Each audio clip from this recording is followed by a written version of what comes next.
Assalamualaikum. Kali ini kita kedatangan Scoopy dengan kendala velg goyang ya. Di sini biasanya terjadi dari bearing as roda ya yang udah rusak, dan ini terjadi kebocoran juga.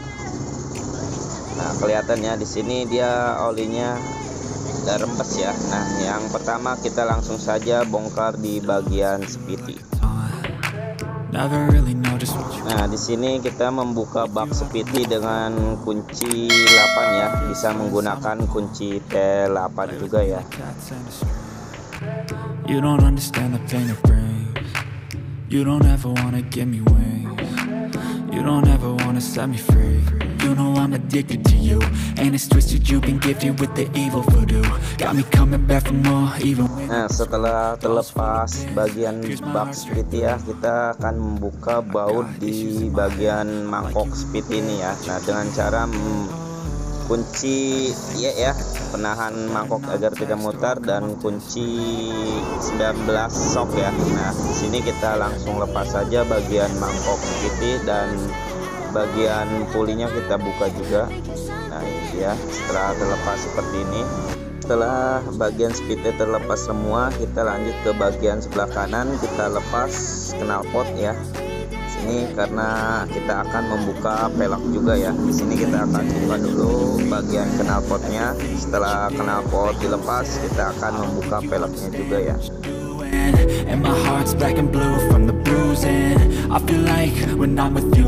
Setelah velg terlepas, kita pindah ke bagian kiri lagi, dan jangan lupa kita lepas bagian kabel rem terlebih dahulu ya. Kabel rem terlepas, kita buka aja tutup sensor kilometer ini ya dengan kunci L5. Nah, setelah terlepas seperti ini, jangan lupa kita menyediakan wadah untuk oli gardannya ya, sebelum kita lepas di bagian baut rasio ini ya. Nah, di sini kita lepas bagian baut rasio menggunakan kunci T10.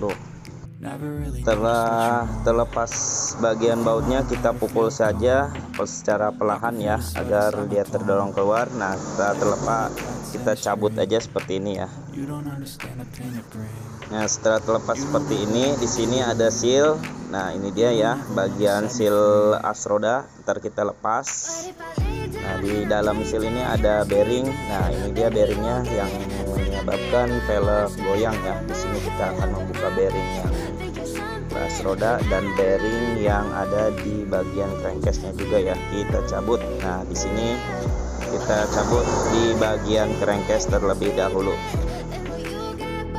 Di sini saya cara mencabutnya menggunakan kunci khusus buat mencabut bearing ya. Hanya masukkan bos penahan bearing. Setelah masuk bos penahan bearing, kita masukkan baut untuk mengganjal bos tersebut ya. Nah, di sini bautnya kita kencangkan sampai mentok ke dalam ya, agar si pengganjal bearing kencang seperti ini ya. Kencang baut tadi, kita masukkan selongsong dan ringnya ya, agar kita bisa mencabut baut yang sudah dikencangkan tadi ya. Caranya seperti ini. Nah, di sini kan bearingnya terlalu besar, dan kita akan menahannya dengan kunci ya. Jadi agar si bearing itu bisa tercabut ya.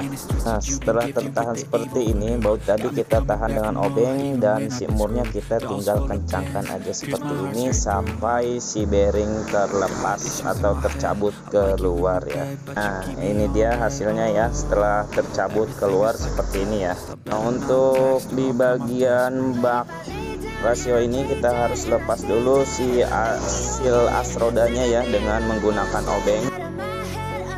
Nah, setelah seal as roda terlepas, kita lihat di bagian kelahar roda ya. Nah, di sini kita terlihat jelas. Nah, seal as roda ini hancur ya. Nah, ini dia yang menyebabkan velg belakang matic ini goyang ya. Tuh lihat, bisa dilihat ya. Nah, ini dia bagian bearing yang hancur yang menyebabkan velg goyang. Nah, kita langsung aja kita lepas. Nah, caranya kita memukul dengan bekas asok depan ya, agar rata jadi tidak merusak si rumah itu ya. Jadi jangan miring sampingnya. Nah, kalau menggunakan as roda seperti ini insya Allah aman sih ya, kita tinggal pukul aja ke bawah sampai terlepas. Ini dia bearingnya setelah terlepas ya, kita lihat. Nah, ini dia bearing as rodanya hancur ya, yang menyebabkan velg itu goyang-goyang ya. Tuh, bisa dilihat hancur parah. Setelah dibersihkan seperti ini, di sini kita akan mengganti bearing yang ada di bak rasio ini sama yang di crankcase rasio ya. Di sini di bak ini, nah ini dia, kita menggunakan bearing ori ya. Di sini ukurannya 60/22 ya. Di sini gunakan 60/22. Nah, ini dia. Nah, langsung saja kita pasang ya.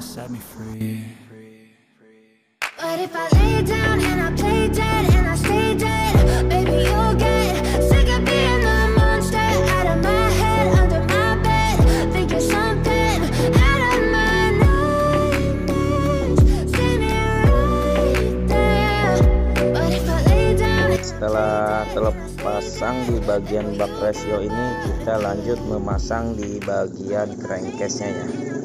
Sebelum memasang bearing ke crankcase, nah ada baiknya bearing yang ke crankcase ini, yang bagian seal ini kita lepas saja ya, agar pelumasan oli itu masuk ke semuanya ya, jadi ke menyeluruh, tidak menghambat oli ya. Nah, kita langsung saja masukkan ke bagian crankcase dan kita pukul ya. Oke.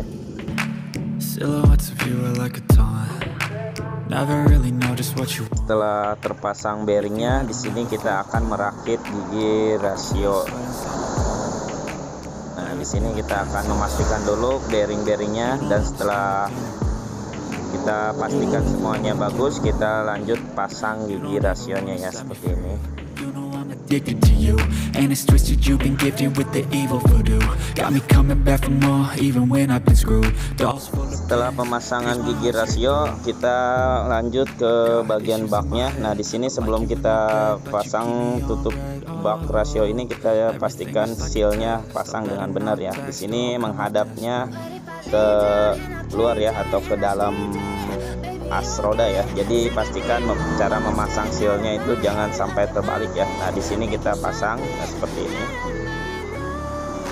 Di sini pastikan cara memasang sealnya jangan sampai masuk ke dalam ya. Nah, di sini hanya kita ratain sama baknya ya, seperti ini ya. Jadi cukup ditekan pakai tangan saja sudah cukup ya. Jadi harus rata ke baknya, jangan sampai masuk ke dalam ya. Nah, lanjut kita pasang packing ya. Nah, di sini kita menggunakan packing orisinil ya, karena kadang memakai packing biasa suka rembes ya, atau basah sedikit. Nah, setelah beres seperti ini, langsung saja kita tampolkan ke bagian crankcase. Nah, setelah beres seperti ini ya, jadi tinggal klap ke bagian crankcase-nya ya. Setelah ditempel, kita ke bagian kiri, kita masukkan baut yang baut 10 tadi ya, kita masukkan semua dan tinggal kita kencangkan bagian sebelah sini semuanya. Setelah dipastikan baut rasio pada kencang, kita langsung lanjut pasang bagian puli ya. Nah, seperti ini. Setelah puli terpasang, kita pasang mangkoknya dan kita pasang ring dan murnya ya. Nah, setelah mur terpasang, kita kencangkan aja. Setelah bagian speedy terpasang, baru kita pasang kabel rem lagi ya. Seperti ini kita pasang. Setelah kabel rem terpasang, langsung saja kita pasang bak speedy-nya ya. Nah, seperti ini kita pasang aja bak speedy dan lanjut kita pasang baut-bautnya, kencangkan saja semuanya ya.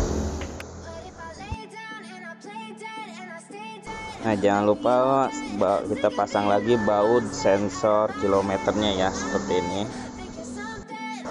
Setelah bagian speedy beres, kita lanjut ke bagian sebelah kanan. Nah, di sini kita pasang terlebih dulu bagian kampas rem ya. Nah, setelah kampas rem terpasang, lanjut kita pasang pelek. Nah, di sini kita pasang lagi peleknya. Nah, setelah terpasang pelek, lanjut kita pasang bagian knalpot. Nah, di sini setelah terpasang bagian knalpot, sudah beres ya di bagian kanan. Nah, setelah bagian kanan beres, bagian speedy beres, dan jangan lupa kita terakhir masukkan oli gardan.